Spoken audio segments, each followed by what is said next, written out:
Assumptions are dangerous, especially when they are made in the realm of religion.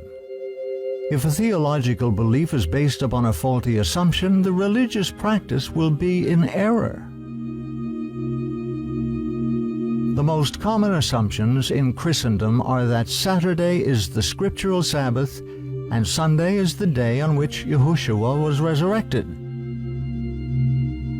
These beliefs are built upon another assumption, that the modern week has cycled continuously and without interruption ever since creation. The facts of the Julian calendar, however, prove these assumptions false.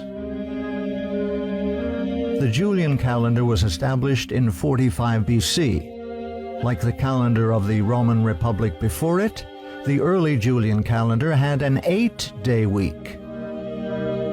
Days of the week on the Republican and early Julian calendars were assigned letters, A through H. All early Julian calendars, fasti, still in existence, date from 63 BC to AD 37. An 8-day week is clearly discernible on these stone fragments. It is not to be doubted that the diffusion of the Iranian-Persian mysteries has had a considerable part in the general adoption by the pagans of the week with Sunday as a holy day. The names which we employ unawares for the other 6 days came into use at the same time that Mithraism gained its followers in the provinces in the West, and one is not rash in establishing a relation of coincidence between its triumph and that concomitant phenomenon. As the Roman Empire expanded, it came into contact with Mithraism, which quickly became a popular religious cult in Rome. Mithraism brought a 7-day week with days named after planetary gods. Sunday cannot be the day on which Yahushua arose from the dead, because Sunday did not exist in the 8-day Julian week of his day. Furthermore, Saturday cannot be the true scriptural Sabbath because the 7-day planetary week originally began on Saturn's day.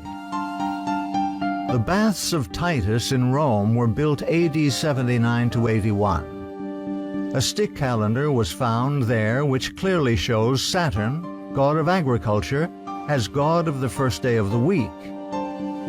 Dies Solis, or sun's day, can be seen as the second day of the week.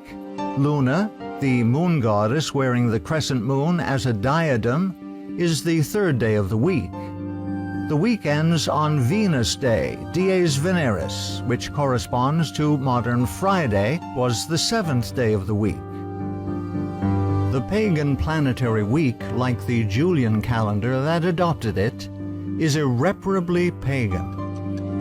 Historical facts reveal that neither the scriptural Sabbath nor the scriptural first day can be found using the modern calendar. If it is important to worship on a specific day, then it is also important to use the correct scriptural calendar to count to that day. The lunisolar calendar of creation, using both sun and moon, is the only means to establish the true seventh-day Sabbath and the correct day of Christ's resurrection. He appointed the moon for seasons. Seasons, Moedim, the worshiping assemblies of Yahuwah's people. There were two calendars available to the Israelites of Yahushua's day. One, the solar Julian calendar with its 8-day week. Two, the lunisolar Hebrew calendar with a 7-day week and a weekly cycle that restarted with each new moon. Which calendar do you think the Israelites and Yahushua used? The day on which you worship, dictated by which calendar you use, reveals who you are worshiping.